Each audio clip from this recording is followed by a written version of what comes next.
helpdesk for enabling this. Sorry, not too sure. Probably we've had other technical issues before the session started, so that's a good sign. So yeah, very good morning, good afternoon, and welcome to this session on From Coping to Adaptation, Integrated Strategies to Build Resilience to Water-Related Risk for Most Vulnerable. I believe most of you have attended a very interesting opening panel where much of what we are going to talk about has already been mentioned somehow, and particularly that we have to see water and water-related risk in an integrated way, and that we always have to see how people relate to it, how we use it, how much we depend on it, but also how far it is particularly affecting the most vulnerable of a society. And we're super excited about 4 very nice presentations.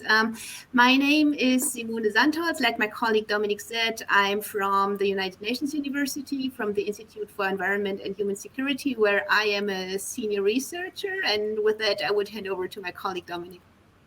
Yeah, thanks, Simone, and thanks so much for introducing. Just to give a bit of a more background, I mean, as Simone rightly mentioned, a lot has been discussed so far, but just to take one step back and reiterate what we heard so far. So when we look at risks in a very broad context, we actually see that those are complex and interlinked. And I think that a figure that was also shown in the in the opening slides with the 3 different waves showed it quite nicely that water is also actually situated in a nexus and always has to be linked to other risks that there are. However, if you look at the responses that we see to these risks, we actually see 2 kind of, I would say, problems. So the first one is that we often focus on the response, which is also clearly shown now with COVID, that really the preparedness of the health infrastructure, of social protection structures has not been progressed that far, that we now have to see a huge response. And on the other hand, we also see that actors, and it was also mentioned before, are rather working in silos. So not only looking at problems from a broader integrated perspective or from a systems perspective, as we heard, but really often focusing on the specific themes, which of course then cannot really tackle the root causes of these problems. So that leads us actually to 2 questions that we want to deal with in this seminar. The first one is actually, how can we shift from coping to adaptation? So, shifting from response also to more preparedness and also long-term adaptation. And the second one is actually, how can science and policy move from sectoral to integrated approaches? So really trying to see where we can link different approaches in order to then also use the benefits that occur when you actually integrate those aspects and then have positive benefits on that. And for that, we've actually selected 4 very nice presentations. 2 are related to fisher communities, looking at different adaptation options, but also more into perception and choices. And 2 that are rather related to flooding.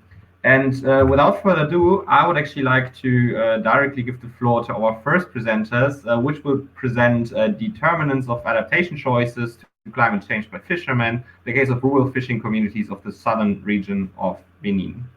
And I hope that the speaker can now turn on their microphone and start their presentation.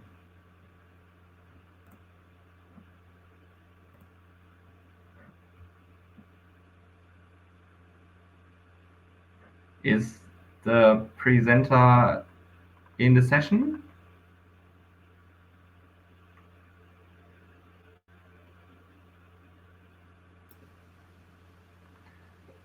Okay, maybe we shift then this presentation back and start with the second presentation, if that's fine, which would then actually be the one on climate change preparedness, adaptation and mitigation strategies, perception of fishers communities in Sri Lanka.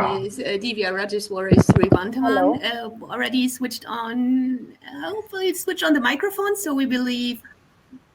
Yes, great. Yeah, you can hear me. Yes, yeah. Good morning. Thanks. Okay. Yes. Can I share my screen now? Yes, you can be able to. Okay, just a second, sure. Please. On the left-hand side, you should see. Yeah. Mm-hmm. Okay.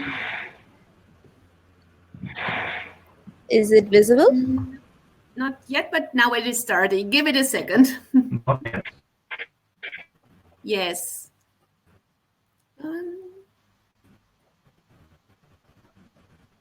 Okay, sure. Yes. Okay. Good morning to one and all present today. So I am Divya Rajeshwari Swaminathan from India. So I work as assistant professor at Bangalore University. So today I'll be talking on climate change preparedness, adaptation, and mitigation strategies, perception of fisher folk in the east coast of Sri Lanka. So to begin with, the impacts of climate change on the sustainability of fisheries sector or on frontline at both the local and global levels. Many coastal fishing communities, especially from developing countries, are vulnerable to climate change and its related phenomena. So in this, Sri Lanka, as an island nation, has been closely linked to coastal and marine habitats for its socio-economic and environmental development. And in this backdrop, our study is based on the climate change awareness, preparedness, adaptation, and mitigation strategies employed by the fisher folk in the eastern coast of the country. So the research problem. Batikakula is one of the low elevation coastal areas which is vulnerable to adverse climatic conditions of different hazards, including drought, floods, tsunami, and so on. Fishing is an important contributor to food supply, food security, and economic livelihood of the community living in that particular region. The employment generated from fishing sector plays a significant role for the contribution of economy in Batikakula, apart from agriculture and tourism. And in the recent past, climate change impact on the fisheries sector and associated livelihoods are growing in this district because of their high socio-economic and naturalistic value.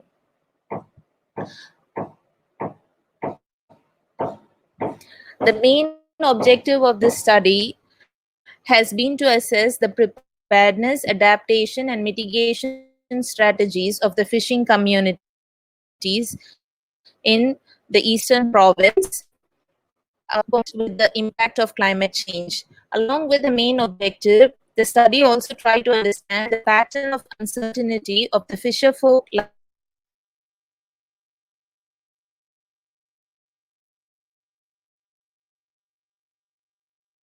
the impacts of climate change on the livelihood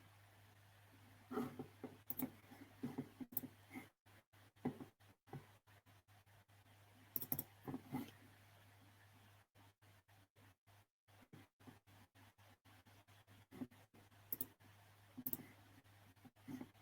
Miss Swaminathan? I'm sorry, I believe we have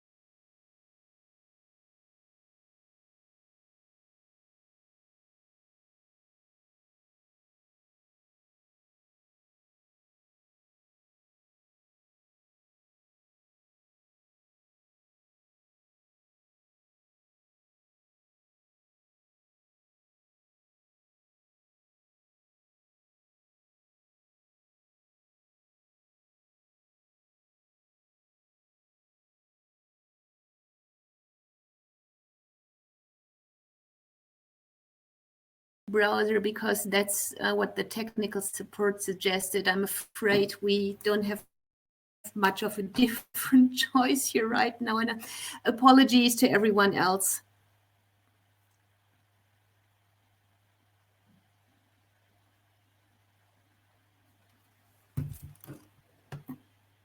We would give it another second, and if it would not work, then we might have to interrupt here and then switch to the next presentation. I'm really sorry.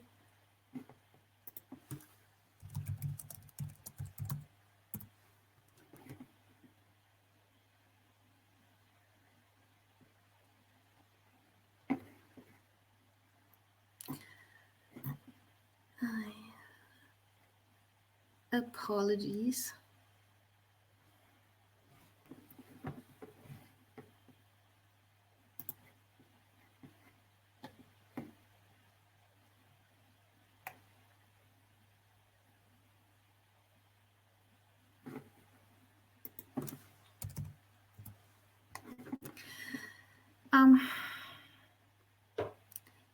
In this case, I believe we would have to continue with the next presentation. Let us try.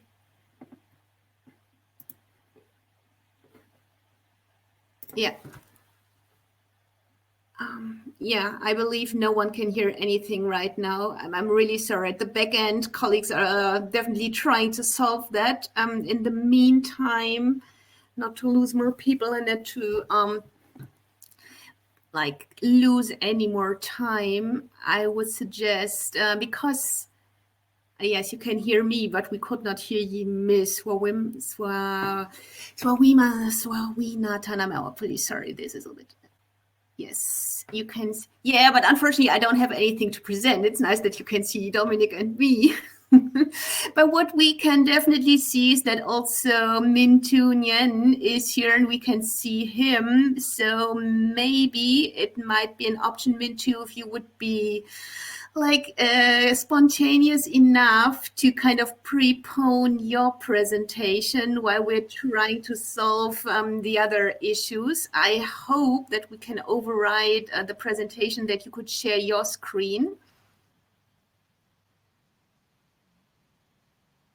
Yes, please give it a try, because I feel that might be more recommendable than waiting longer, because we have very limited time, unfortunately. We definitely apologize for all the technical problems.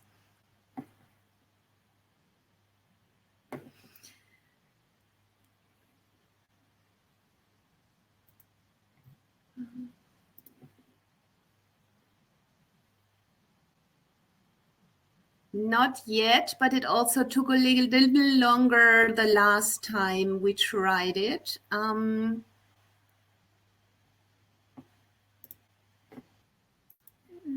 No.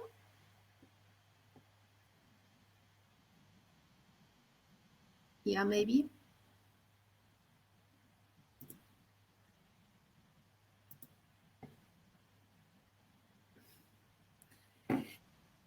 No, I'm afraid not. In that case, I would also ask the technical. Yes, now at least you don't see the other presentation anymore.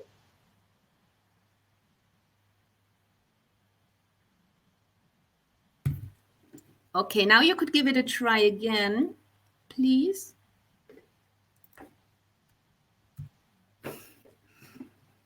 Yeah, no, not yet.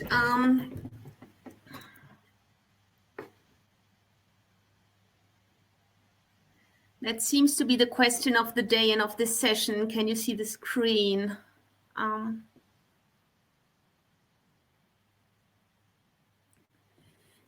Yes. Well, at least the chat is working somehow.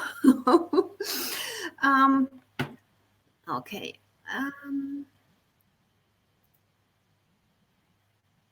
Yes, now screen share is starting. I hope it is the same for the rest of the audience here. And then thanks a lot for still staying with us. Well, we're trying to moderate. It is somewhat now at least opening or trying to open.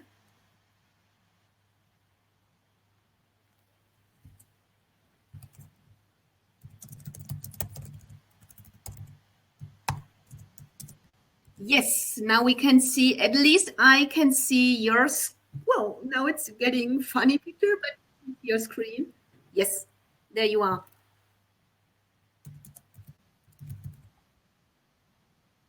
Yes, I can see your screen. I hope it is the same for the others.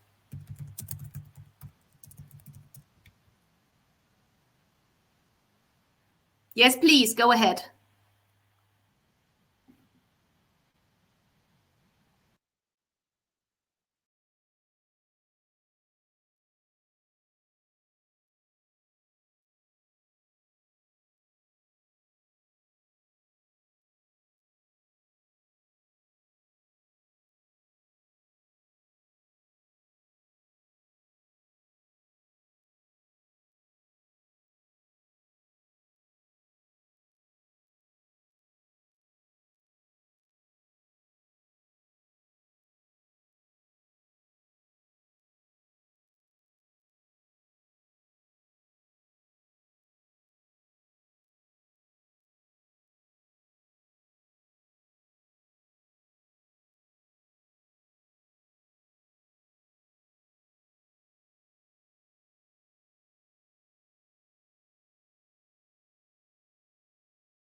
Yes.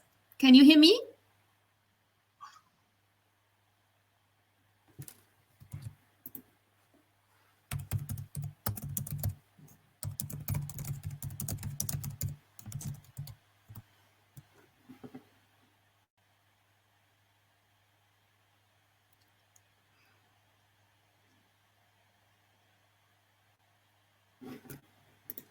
Now I can't hear and see anything anymore. I don't know if you can still hear me. Mintu, if you can hear me, I just typed the question in the chat that we would like you to answer. All right. Oh, yeah, thanks for...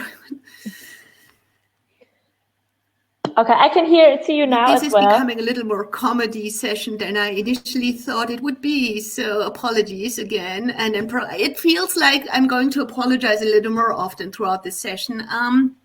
Mintu, I don't know if you can still hear me. If you still are available, there was this question on specifying the parameter that you used and then what you feel needs to be addressed for a thorough assessment of the situation. I'll give you a few seconds.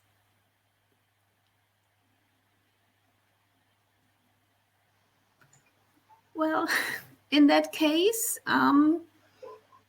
it's a little black box session here. So Divya, are you back with us and audible? Could you try your microphone? Oh, Mintu is also back.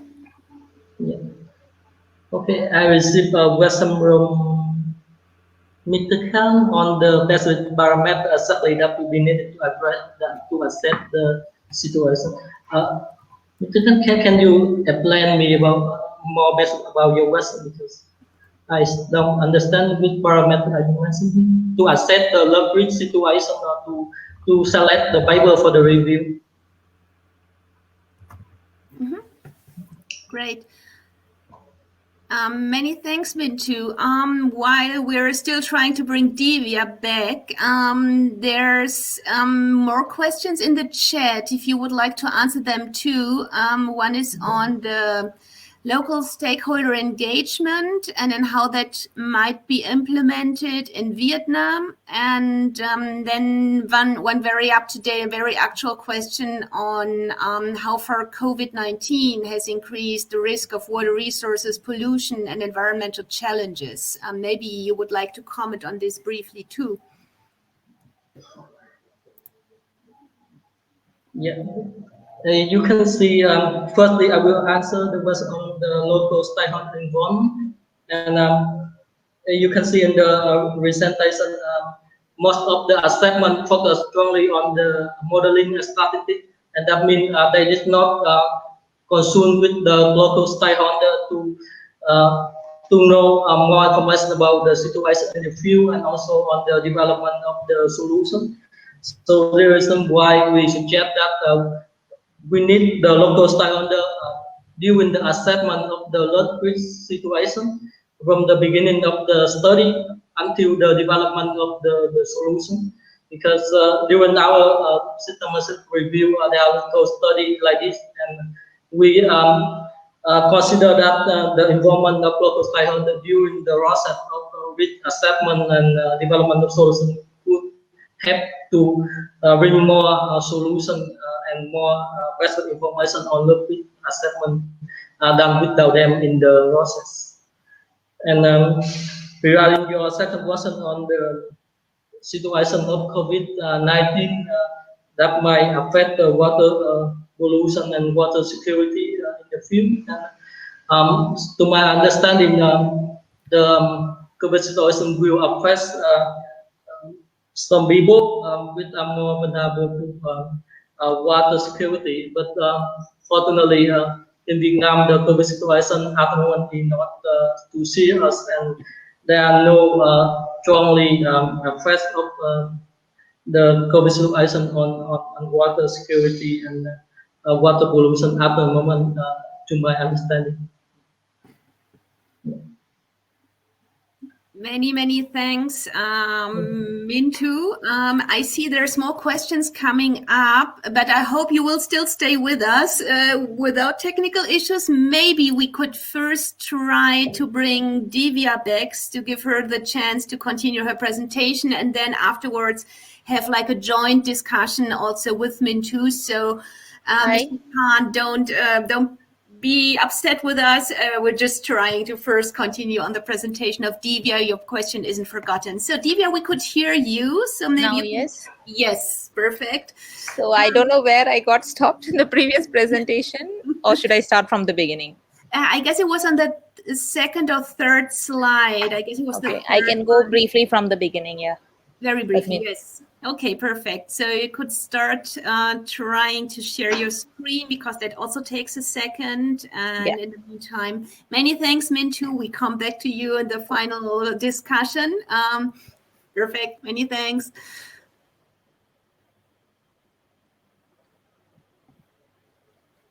Hello. Yes. So are you able to see the, the PPT?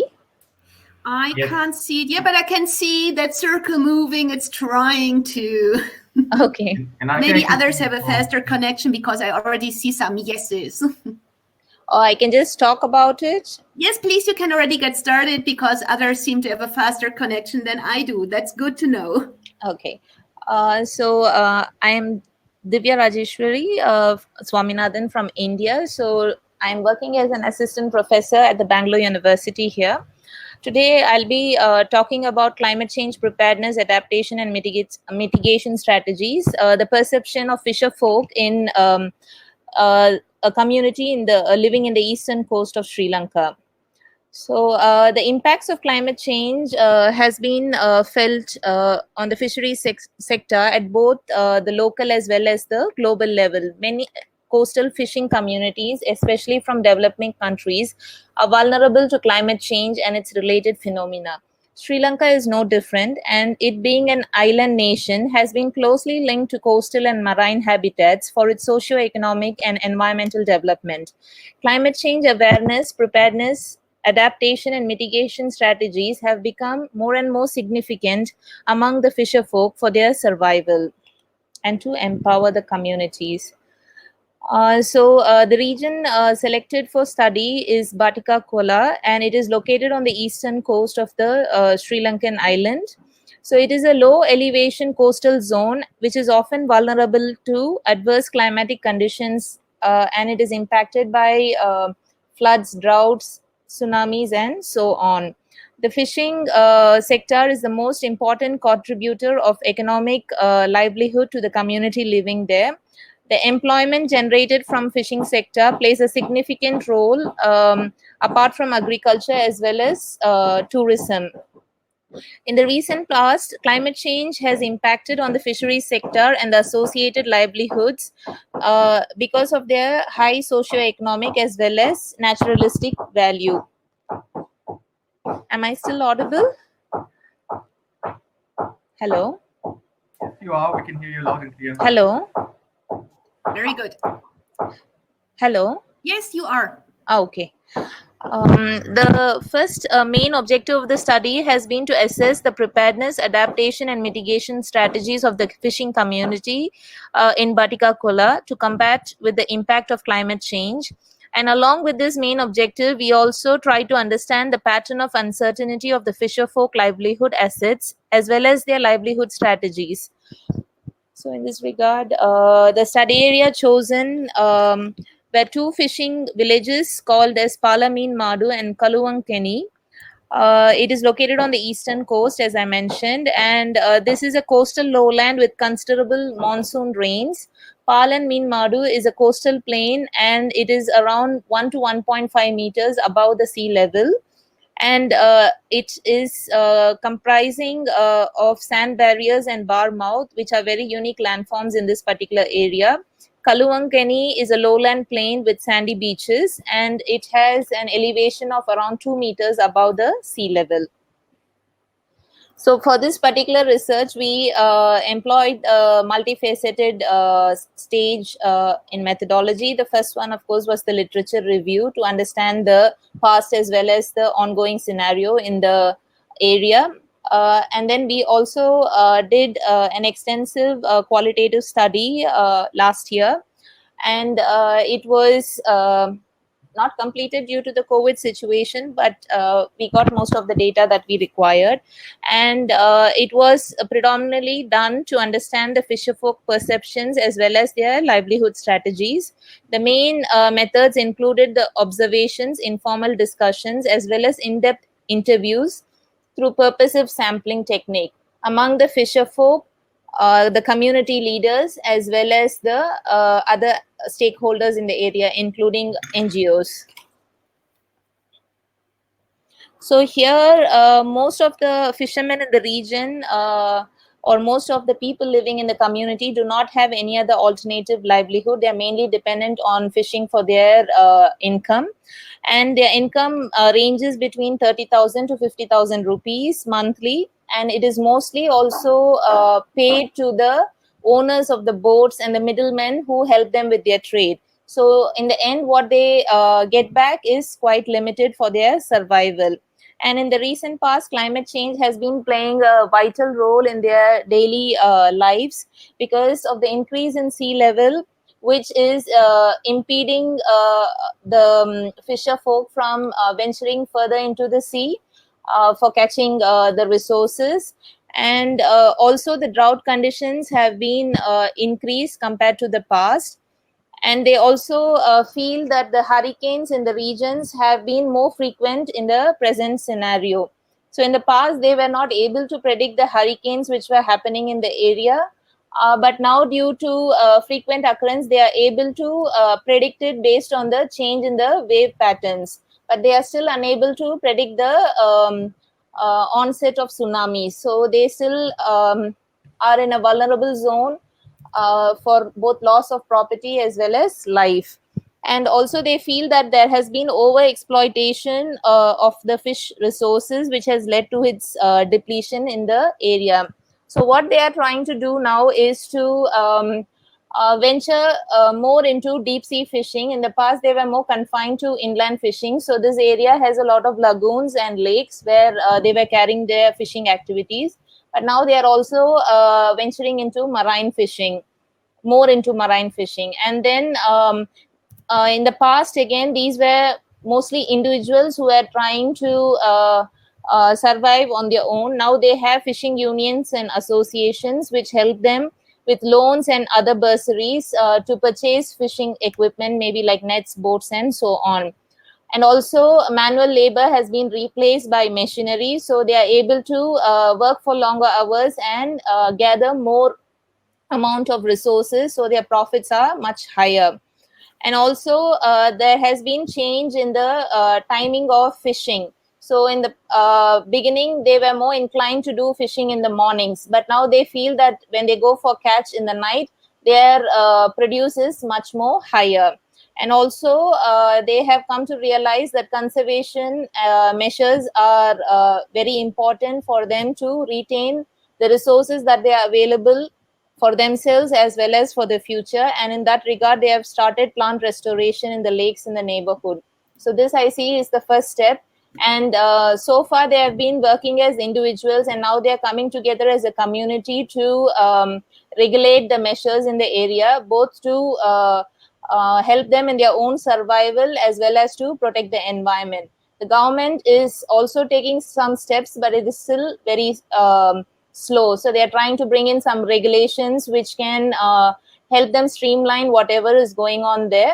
But I think it's still an ongoing process. Thank you for listening.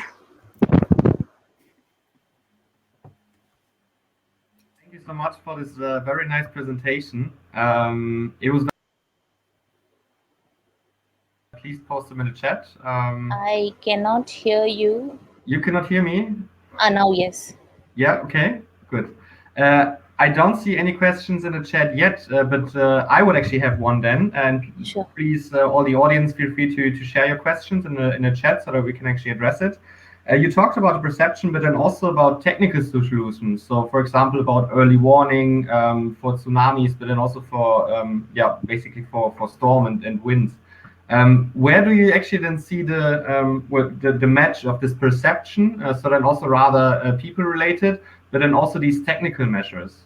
That would be interesting. So the younger population are still not very sure about what is going on. The people who have been living there for long years, say around 30, 40 years, so they have seen the changes in the environment. So the more they observe, the more they are able to predict what is going to happen in the future.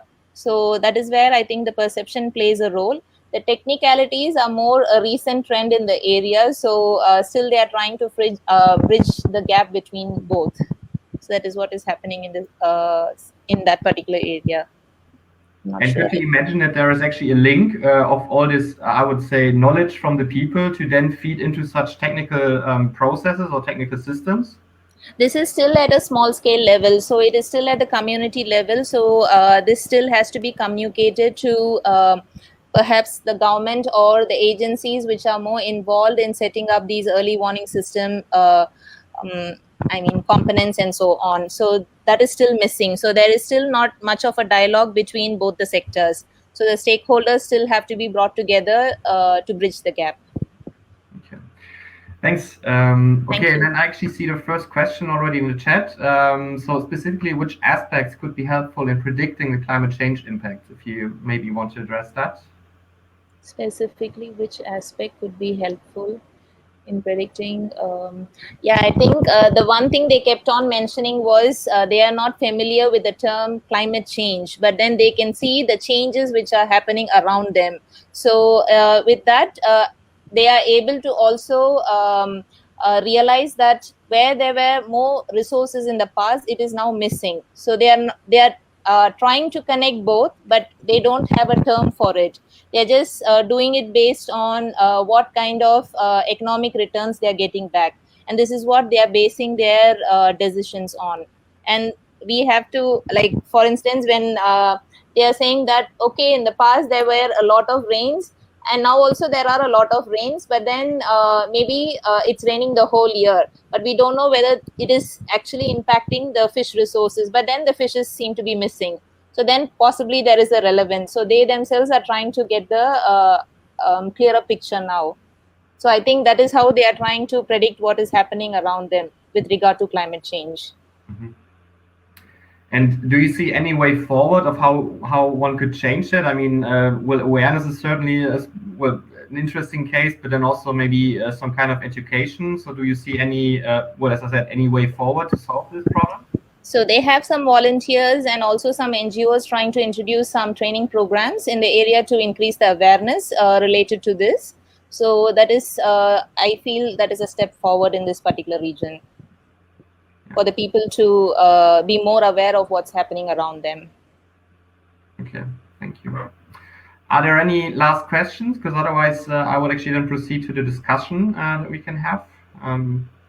But if there are any questions, then please also feel free to then still share them with us.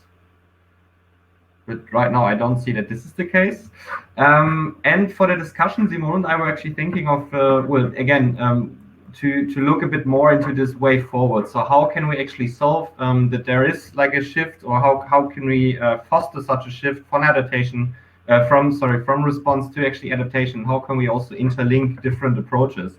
And just sharing a few of our own experiences from our project work, we're currently working on a project that is called Adaptive Social Protection, which try to link social protection, climate change adaptation, but then also disaster risk management. And so really having 3 different sectors and trying to integrate them. And there we're actually working with a concept that was also developed by the World Bank that is called the building blocks. And this is really about, okay, what elements and what building blocks do we actually need to foster this integration. And for the ASP, it is institutional arrangements. So we're looking at how can institutes, how can different actors work together. We're looking at programs. So how can programs be linked? We're looking at data and information. I think this is also then going into this direction that Min-Chu presented. So how can we assess risk that we have, and how can we share this information? And last but not least, obviously, then finance. And maybe to start with both our presenters, Could you maybe elaborate on if you see parallels for that? So do you also see such building blocks? I mean, we briefly talked about education now. We talked about dialogue. We also talked about risk assessment. So to our presenters, do you see any parallels to these building blocks, or which principles do you feel are most relevant when making these shifts?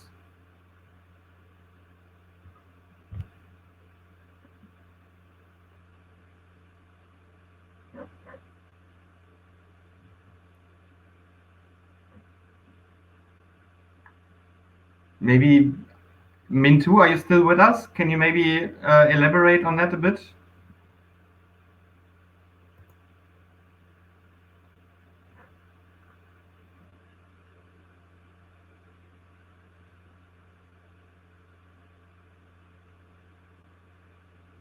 You are still muted.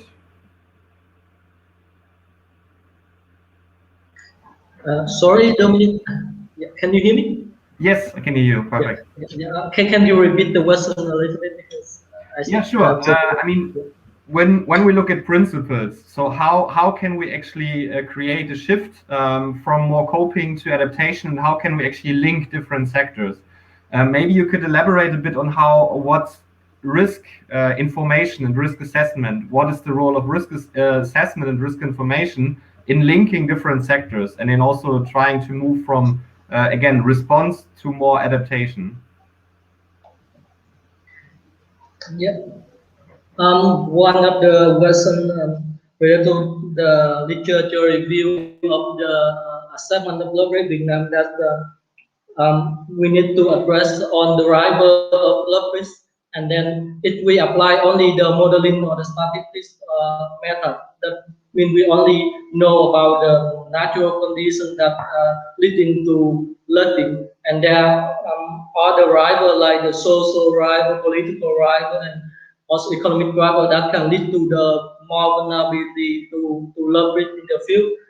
And if we focus only on the natural driver of blood rate, then we will pay more attention to the solution, the coping solution. And if we address on the driver of blood rate, then we will know on the driver that leads into the vulnerability blood rate, like social driver or political driver, then we will develop more solution that can address on aspects of blood rate, like the social, economic, or the financial barrier that impact the vulnerability of people, and then we can develop more solution, adaptation solution to work with than only focusing on the coping measures.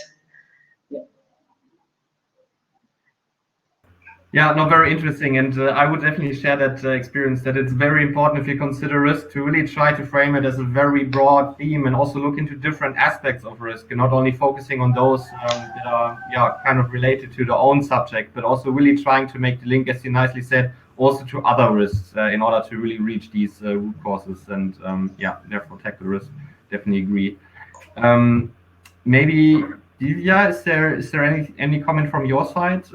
Maybe also then on the perception. So how can perceptions matter in transforming or in shifting from coping to adaptation, or to linking different sectors?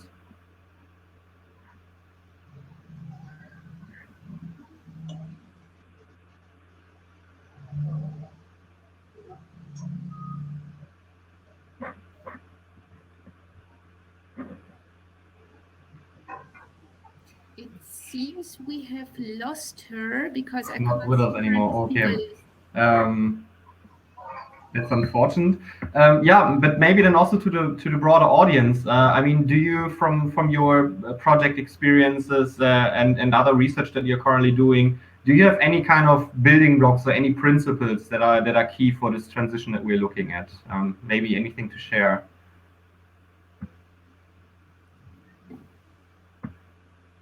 Feel free to speak. Also more than welcome to just post it in the chat.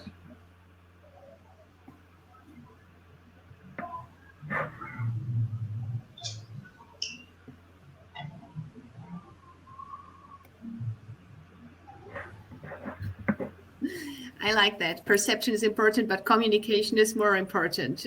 Probably, yeah, it's definitely both are extremely important.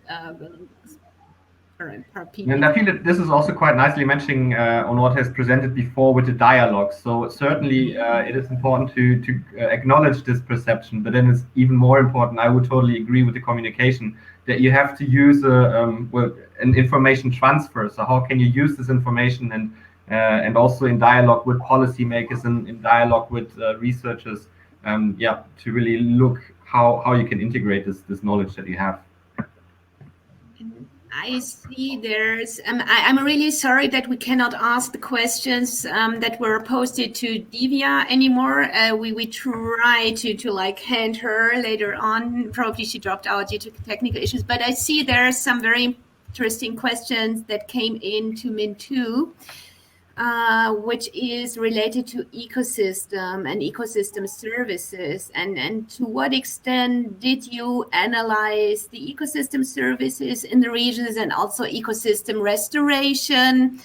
I understand you're still a little in the beginning of that bigger project, so maybe you can also refer to what you already did and what also might be still planned.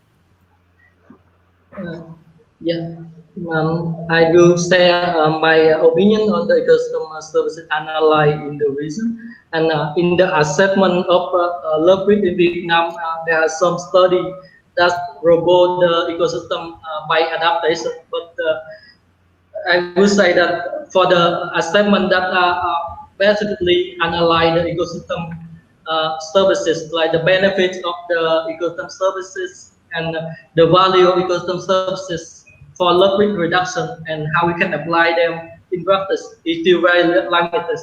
There are some like development projects, they develop the wireless study or wireless science and they apply ecosystem services in practice. And it at the very small scale in the field. And for the assessment of leverage or assessment of natural resources, ecosystem services, they are just mentioned a potential good solution for future consideration.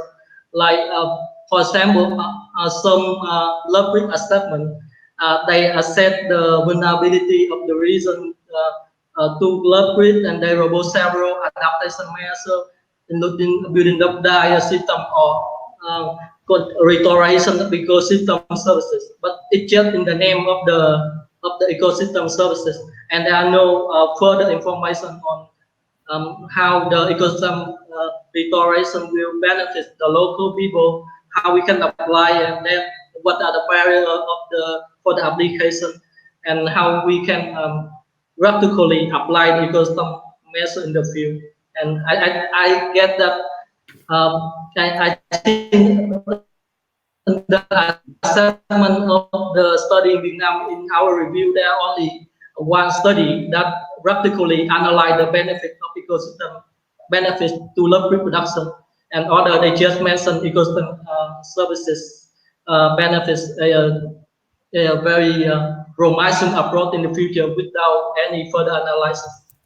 And so to my understanding, the application of ecosystem services benefit is still very limited in the field, not only in Vietnam but in other regions in the world, due to the lack of the assessment of the real benefits and how to apply them practically. Okay, and I see that Divya is back. Maybe if you can hear us, can you try maybe to again answer the question or elaborate a bit what would be your kind of main message on your main principle that needs to be considered when moving from coping to adaptation?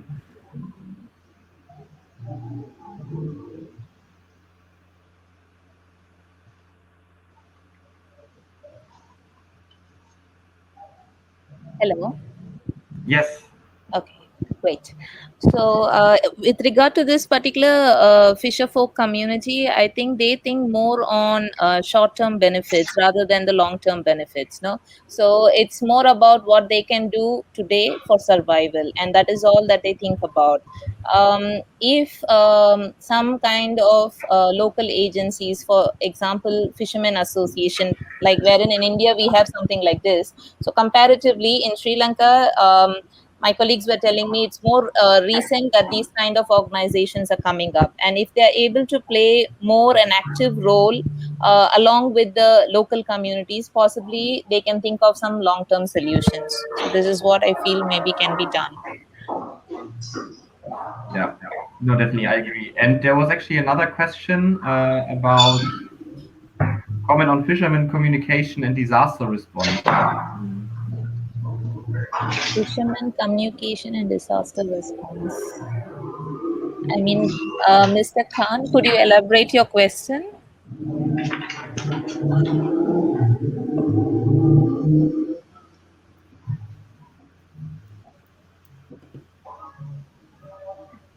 Okay, I can talk about tsunami, like which happened a few years back, which impacted both the countries here, and in which particular scenario, a lot of fishermen lost their lives. So I was studying at university here, and I live in a city close to the beach. So for us, something like tsunami is it was very novel at the time that we saw something like that. No? So we have never even heard of a word called tsunami at that particular moment. So most of the people who actually died were people who were curious enough to go and watch what was happening near the ocean or near the sea. So they thought something fancy was happening because these huge waves were occurring. So the more people who went there, they actually suffered the impact of the second wave which came into the area or the region, which actually killed them. So I think that is when they thought of or realized there is something called as a disaster or maybe as hazard, which could possibly take away lives and property. So that is the first instance that they realized about something like this. And I don't know if they have the means to survive if something major comes again like that, until there is some kind of an intervention, perhaps from the government or again from the NGO. So from the people's point of view, I do not think that they still know how to respond to such high impact disasters if it happens in the area again. Okay, thanks so much. And there is a last comment or a last question also to you. Could you share your thoughts which strategy will potentially be implemented within the fishermen community, the mitigation or adaptation side?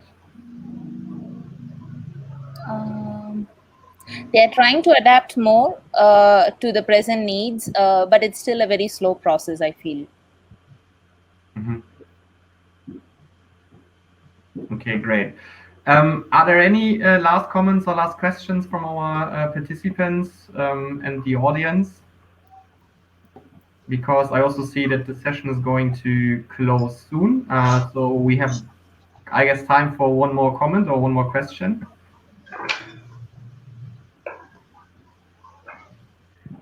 If not, then I would actually try to conclude the session a bit. And well, first of all, thank you so much for the presentation, and sorry again for all the technical hiccups. But I'm actually really happy that finally we did have at least some discussion, and we could also see two very nice presentations, which I find. I actually saw like three main points that I would like to raise at the end. So first of all, I think we learned that risk assessment is very crucial in order to understand the situation and better respond or then also adapt to that. And for that, I think that Mintu also quite nicely pointed out that it's important not only consider, let's say, risks from an unsafe condition perspective, but really also trying to look at root causes, really trying at different factors that are involved into risk and that generate risk. The second aspect is then to communicate this risk that we actually seeing to the people and to talk to them and create some kind of dialogue, that you also make this knowledge available for the local communities, but then also hear local communities and trying to integrate their perspective and their perceptions into risk management and then also adaptation strategies. And last, then also to this perception, again, I would say, again, to stress that it's very important to hear what local knowledge, what local communities actually have to say, how they perceive certain aspects, and yeah, really trying to bring their perspectives into this bigger framing and really then trying to scale it up to the policy process and really trying to see how local knowledge and the local perception can feed into national and also into global perspectives. With that, if there are, maybe Simone, if you also want to share your last thoughts, or again, if there are any more questions. Oh, no, I guess you summarized it very, very nicely. And I feel we all share this common goal of moving from that short-term coping to long-term adaptation, whether it's like in bigger ecosystems, whether it's in the very impressive example of that fishery community. Unfortunately, the second presentation on the fishery community didn't take place, but I feel the two presentations were super nice. And many thanks again to Mintu and to Divya for their impressive presentations. Probably even more for their patience and perseverance in staying with us and bearing with all the technical hiccups. Divya, apologies for cutting you in the midst of your presentations, and many thanks to all of you who in the audience for your super active participation in the chat. We tried to moderate it a little bit. Hopefully that worked out. And I've heard this conference also offers the opportunity to e-meet and to hang out in smaller groups. So hopefully the ones who didn't manage to get their questions answered, you can still e-meet Mintu and Divya. Hopefully Dom and I will also have the chance. And with that, many thanks to all of you. Apologies for the hiccups. I still feel it was a super interesting session. Thanks. So I wish you a very nice continuation of this, of this conference. As Simone said, maybe see you soon, or hopefully see you soon, probably already in the next session where Simone will also talk. And yeah, with that, I'd like to close the session again. Thank you so much. And yeah, hopefully see you soon. Bye.